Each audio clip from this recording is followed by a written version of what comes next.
আমি আমার জায়গা থেকে ভাবলাম যে আজকে খাওয়া দাওয়াটা অমর একুশে হলে যারা আছে সাধারণ শিক্ষার্থী এবং প্যানেলের যারা আছে তাদের সাথে করি, যার ফলশ্রুতিতে আসলে অমর একুশে হলে আসা, খাবার খেলাম। আমার বিপিজিএস এজিএস যারা আছে, অমর একুশে হলের ভিপি আছে, তারপর হচ্ছে জিএস কোথায়, জিএস আছে, এজিএস আছে, এজিএস আছে, তো সব আরো সদস্যবৃন্দ এখানে আছে। আমার সেন্টারের আন্তর্জাতিক বিষয়ক সম্পাদক এখানে আছেন, আমার সেন্ট্রালের আইন ও মানবাধিকার বিষয়ক সম্পাদক এখানে আছেন, আর সদস্য এখানে আছেন, অমি আছেন। তো এখন সকলের প্রতি কৃতজ্ঞতা জানিয়ে আমি শুরু করছি। আমরা সবাই খেলাম, খাওয়ার পরে আমি জিজ্ঞেস করলাম যে মানের কি অবস্থা। তো এখন এই হলের ভিপিজিএস এজিএস বলছে ভাই খাবারের মান অনেক ভালো, মানে এরাই বলছে এই হলের এরাই। তো সুতরাং এরা যেহেতু ভালো বলছে তো আমার তো খারাপ বলার কোনো সুযোগ নাই। তবে আরো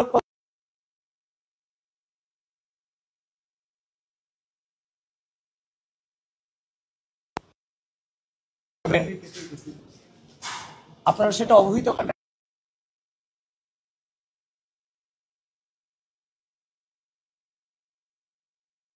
একটা ডাইনোসর যুগের আইন আছে, সেই আইনটা হচ্ছে একটা মেয়ে স্টুডেন্ট তার বৈধ কাগজপত্র কার্ড এভরিথিং থাকার পরও তার সে যে হলে বসবাস করে, আরেকটা হলে তার বান্ধবী থাকে, আরেকটা মেয়ে হলে সে ইচ্ছে করলেই তার বৈধ কার্ড শো করেও তার বান্ধবীর সাথে দেখা করতে পারে না, যেতে পারে না, হলে ঢুকতে পারে না। দেখেন বর্তমান যুগে এসে এটা কোনোভাবেই, কোনো ধারাতেই, কোনো পরিস্থিতিতেই এটা মেনে নেওয়া যায় না। এখন আমি নির্বাচন করছি, আমরাও নির্বাচন করছি, কারণ আমার যেমন সেন্ট্রাল প্রার্থী আছে, মেয়েরা যেমন আমরা ছেলেরা প্রত্যেক হলে হলে গিয়ে প্রচারণা করতে পারতেছি, এবং সেন্ট্রাল মেয়েরাও তো আছে, সে রোকেয়া হলে থাকে, সে ইচ্ছা করলে শামসুন্নাহর হলে কেন্দ্রীয় প্রার্থী হিসেবে এখানে যেতে পারবে না, পারছে না, রেগুলারিটি তার কোনো অ্যাক্সেস নাই। সেটা শুধু নির্বাচন কেন্দ্রিক নয়, নির্বাচন কেন্দ্রিক নয়, আমাদের সকলের জন্য, সকলের সুবিধার্থে। আরে ভাই এটা কেমন আইন যে আমি আমার বান্ধবীর হলে আমি ঢুকতে পারবো না? আমি আমার বৈধ কার্ড আছে, এভরিথিং আছে। তাছাড়াও মেয়েদের হলে আরেকটা প্রবলেম আছে, সেটা হচ্ছে যে একটা মেয়ে হচ্ছে যে অসুস্থ হওয়ার পরে, মানে অসুস্থ যদি ইনস্ট্যান্ট অসুস্থ হয়ে যায়, তার বাসা থেকে মা বাবা আসলে বাহিরে বসে থাকতে হয়, মাকেও হলের হচ্ছে যে গেটের হচ্ছে যে গেস্ট রুমের বাইরে এটাকে ঢুকতে দেওয়া হয় না। এই যে কালাকানুন এবং হচ্ছে যে প্রতিবন্ধকতা গুলো আছে, আর ভাই আমরা বিশ্ববিদ্যালয়ের স্টুডেন্ট, আমাদের সুবিধা দরকার, সুযোগ দরকার। এখানে যদি জেলবন্দি করার মতো স্ট্র্যাটেজি থাকে, কিংবা আমাকে আবদ্ধ করে রাখার মতো স্ট্র্যাটেজি থাকে, কোনোভাবেই চলে না।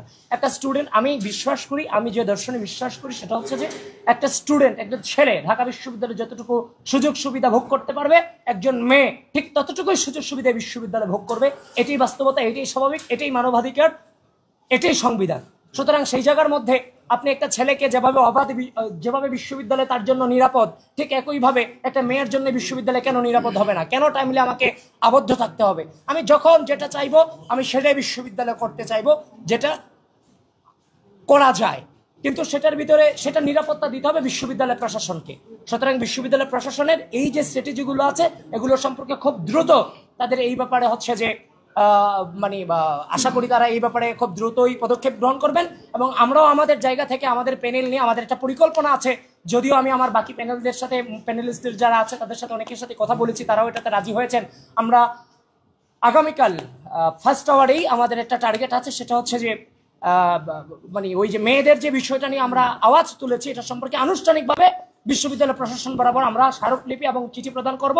এবং আমি বিশ্ববিদ্যালয়কে আহ্বান করছি, স্মারকলিপি, চিঠি কিংবা ডাকসু হওয়ার পর নাকি আগে সেটা বুঝতেছি না, এই মুহূর্ত থেকে, গতকালকে বলেছি, এই মুহূর্ত থেকে, এখন থেকে এই ধরনের কালা কানুনকে উঠিয়ে দিন আপনার এক ঘোষণার মধ্য দিয়ে। কারণ এগুলো কোনোভাবেই চলতে পারে না বিশ্ববিদ্যালয়ের মাটিতে। নির্বাচনকে সুষ্ঠু লেভেল প্লেইং ফিল্ড করতে হলে ভাই এগুলো করতে হবে, শুধু নির্বাচনের জন্য না, সামগ্রিক স্বার্থে এই জিনিসগুলোকে করতে হবে। আপনাদের সকলকে ধন্যবাদ, আমাদের জন্য আপনারা দোয়া রাখবেন। আস্তে আস্তে একজন করে বলেন, বলেন ভাই, বলেন ভাই, বলেন ভাই, বলেন বলেন বলেন বলেন বলেন।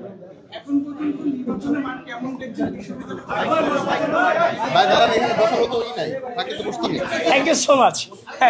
এখনো পর্যন্ত বিশ্ববিদ্যালয় দেখেন 2019 সালে ডাকসু নির্বাচন আমরা করেছি, আমিও সেখানে কিন্তু সদস্য প্রার্থী ছিলাম, কিন্তু দুঃখজনক হলো ব্যাপারটা সত্য, আমি নিজের ভোটটাও প্রয়োগ করতে পারিনি।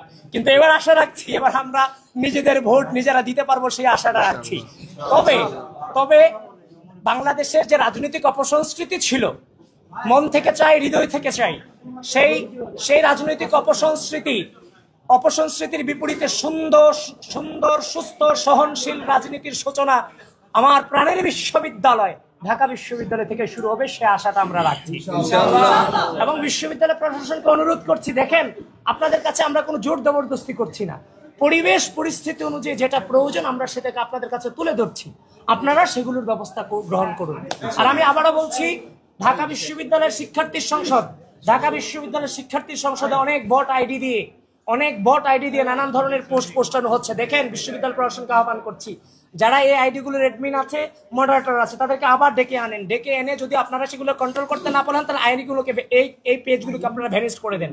কারণ বিভিন্ন বক্তব্য কাট করে বিভিন্ন জায়গা থেকে নিয়ে প্রার্থীদের বিরুদ্ধে যেভাবে অপপ্রচারে লিপ্ত হচ্ছে, রাজনৈতিকভাবে মোকাবেলা করতে ব্যর্থ হয়ে, এভাবে যদি চলতে থাকে লেভেল প্লেইং ফিল্ড ক্ষুণ্ণ অলরেডি হচ্ছে, সামনেও হতেই থাকবে।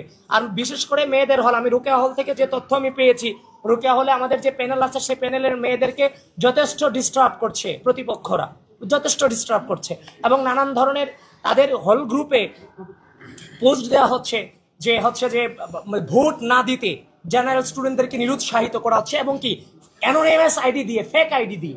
তাহলে ফেক আইডি দিয়ে যদি প্লিজ প্রত্যেকটা হলে এবং বিশ্ববিদ্যালয়ে যে গ্রুপগুলো আছে, সেই গ্রুপগুলোকে অথেন্টিক ছাড়া, আপনি যদি আমার সমালোচনা করতে চান, আপনি আমার ওপেনলি সমালোচনা করেন, কিন্তু আপনি অ্যানোনিমাস বট আইডি দিয়ে আমার বিরুদ্ধে আপনি এগেনস্টে পোস্ট দিবেন, আবার আমি যখন তার এগেনস্টে যে পোস্ট দিচ্ছি, সত্যটা তুলে ধরার চেষ্টা করতেছি, আমার পোস্টটাকে আপনি ডিরেক্ট ডিলিট করে দিচ্ছেন। ভাই, এভাবে তো নির্বাচনী পরিবেশ হয় না ভাই। আপনারা বলেন হয়, আপনারা সাংবাদিকরা বলেন হয়, তাহলে তাদেরকে একটু প্রশ্ন করেন। কারণ আমরা সত্যিকার অর্থে আর এই অন্ধকার যুগে যেতে চাই না। একটা সুন্দর সুস্থ পরিবেশ এই বিশ্ববিদ্যালয়ে চাই, যেখানে কোনো বিশ্ববিদ্যালয়ের সিনিয়র, কোনো জুনিয়র আর কোনো ভীতি থাকবে না। কোনো জুনিয়ররা চাইবে না, আরে ভাইরে সালাম দিতে পারলাম না, ভাই আমাকে রাতে নিয়ে গেস্ট রুম করাবে, কিংবা যে আমি রাত হলে আমাকে বা রুম থেকে বের করে দিয়ে বলবে ক্যাম্পাস চিনে আসো, পড়াশোনা করা লাগবে না, রেজাল্ট লাগবে না, গবেষণা লাগবে না। এই যে টেন্ডেন্সিগুলো ডিপার্টমেন্টে যে যেখানে 40-80 জন বসার ক্যাপাসিটি, সেখানে 205 জন স্টুডেন্ট ক্লাস করে, আর 40 জন স্টুডেন্টের জন্য একজন শিক্ষক আন্তর্জাতিকভাবে স্বীকৃত, সেখানে একজন শিক্ষক 200 জন স্টুডেন্টের ক্লাস নিচ্ছে। আমরা সামগ্রিকভাবে বিশ্ববিদ্যালয়ের একাডেমিক উন্নতির দিকে আমরা ফোকাস করতে চাই। সত্যিকার অর্থে রাজনীতি রাষ্ট্রের গুরুত্বপূর্ণ ইউনিভার্স। আজকে যদি ভাই দেখেন, আপনারা জেনে থাকবেন, রাজনীতিটা আমরা কোনটাকে ঘৃণা করি? হাসিনার আওয়ামী রাজনৈতিক অপসংস্কৃতিকে আমরা ঘৃণা করি, রাজনীতিকে না। তো সুতরাং সামনে বিশ্ববিদ্যালয়ের রাজনীতিটা হবে টোটালি কোয়ালিটি, নট কোয়ান্টিটি। এখন যদি আমার হাতে কোয়ালিটি থাকে, তাহলে ওই কোয়ালিটিকে যদি আমি ওইভাবে তৈরি করতে পারি, তাহলে কোয়ালিটির আন্ডারেই থাকবে। আমরা তো দীর্ঘ দুঃশাসনের সংগ্রাম করেছি, কতজন করেছি? অল্প সংখ্যক করেছি। যখন দাবানলে রূপান্তরিত হলো, তখন সবাইকে নামাই নিয়ে আসছি। আমরা উদ্যোগও তো নিয়েছি, হাসিনাকে স্বৈরাচার শব্দ গোটা বাংলাদেশে প্রতিষ্ঠিত করেছি। সুতরাং আমরা কোয়ালিটি নির্ভর রাজনীতি করবো, নট কোয়ান্টিটি। কোয়ালিটি যখন থাকবে, কোয়ান্টিটিটা আপনার হাতেই থাকবে। এক হাতে থাকবে যেমন কলম, আরেক হাতে থাকবে রাষ্ট্রের সার্বভৌমত্ব রক্ষার প্রতিজ্ঞা। আমরা